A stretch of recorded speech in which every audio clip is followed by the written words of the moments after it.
On October 1st, this committee voted on a bipartisan and unanimous basis to approve the issuance of subpoenas.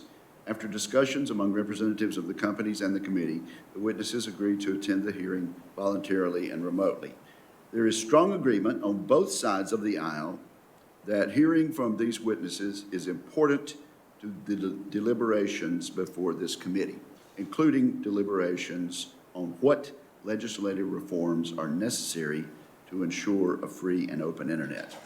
For almost 25 years, the preservation of internet freedom has been the hallmark of a thriving digital economy in the United States. This success has largely been attributed to a light touch regulatory framework and to Section 230 of the Communications Decency Act, often referred to as the 26 words that created the internet. Section 230 gave content providers protection from liability to remove and moderate content that they or their users considered to be, quote, obscene, lewd, lascivious, filthy, excessively violent, harassing, or otherwise objectionable, end quote.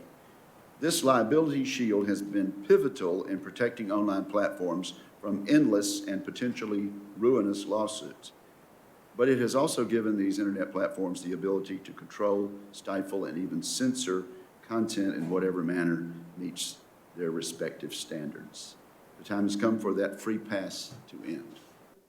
The three witnesses we have before this committee today collectively pose, I believe, the single greatest threat to free speech in America and the greatest threat we have to free and fair elections. Google has more power than any company on the face of the planet. And the antitrust concerns are real. The impact of Google is profound. And I expect we will have continued and ongoing discussions about Google's abuse of that power and its willingness to manipulate search outcomes to influence and change election results. But today, I want to focus my questioning on Mr. Dorsey and on Twitter. Because of the three players before us, I think Twitter's conduct has by far been the most egregious. Mr. Dorsey, does Twitter have the ability to influence elections? No. You don't believe Twitter has any ability to influence elections? No, we are one part of a broad spectrum of communication channels that people have. So you're testifying to this committee right now that Twitter, when it silences people, when it censors people, when it blocks political speech, that has no impact on elections? People have choice of other communication channels with which. Not if they don't hear information. If you don't think you have the power to influence elections, why do you block anything? Well, we have policies that are focused on making sure that more voices on the platform are possible. We see a lot of abuse and harassment, which ends up silencing people and having them leave from the platform. All right, Mr. Dorsey, I find your opening questions, your opening answers absurd on their face.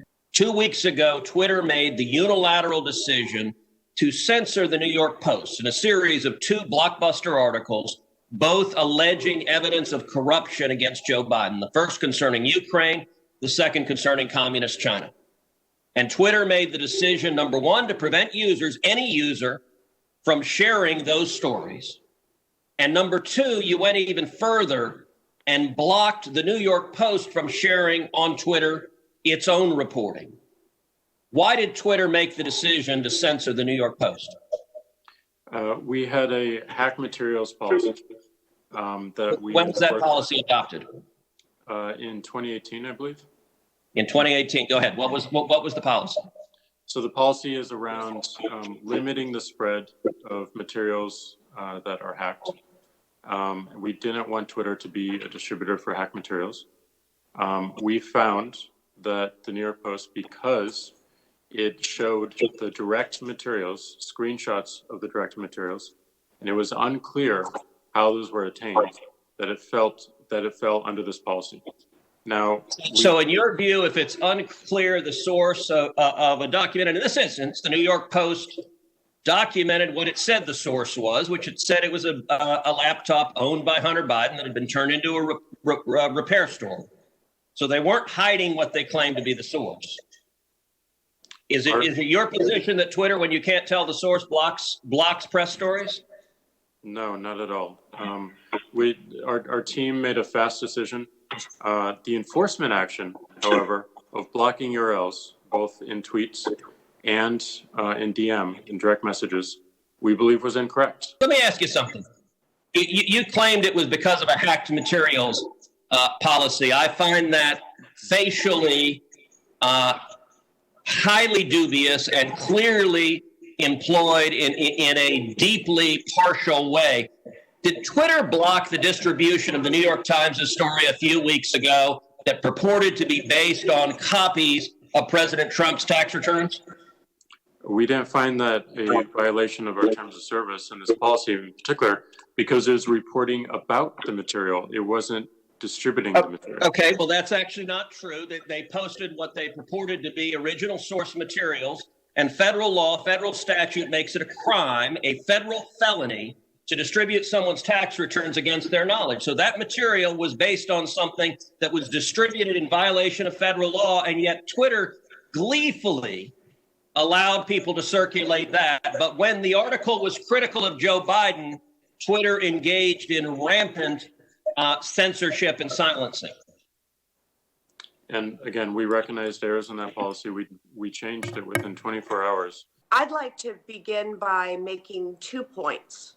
I believe the Republicans have called this hearing in order to support a false narrative fabricated by the president to help his reelection prospects.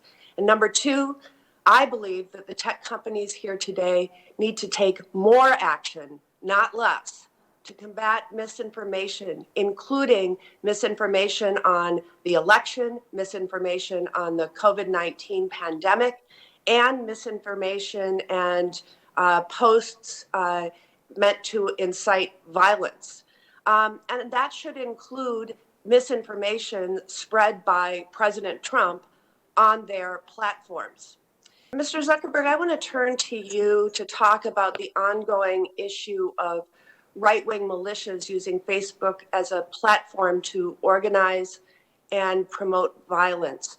On August 25th, a self-described militia group called Kenosha Guard created a Facebook event page entitled Armed Citizens to Protect Our Lives and Property, encouraging armed individuals to go to Kenosha and, quote, defend the city during a period of civil unrest following the police shooting of Jacob Blake.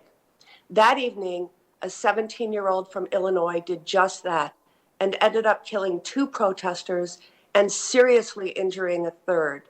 According to press reports, Facebook received more than 450 complaints about this page, but your content moderators did not remove it, something you subsequently called an operational mistake. Mr. Zuckerberg, in light of the operational mistake around Kenosha, what steps has Facebook taken to ensure that your platform is not being used to promote more of this type of violence?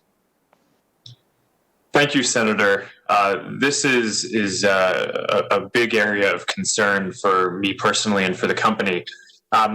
We've strengthened our policies to prohibit any militarized social movement. So any kind of militia like this. We've also banned conspiracy networks. So QAnon being the largest example of that. That is completely prohibited on Facebook at this point, which, you know, in this period where I'm personally worried about the potential of increased civil unrest, making sure that those groups can't organize on Facebook may cut off some legitimate uses, but I think that they will also preclude greater potential for organizing any harm. And by making the policy simpler, we will also make it so that there are fewer mistakes in content moderation. So I feel like we're in a much stronger place on the policies on this at this point.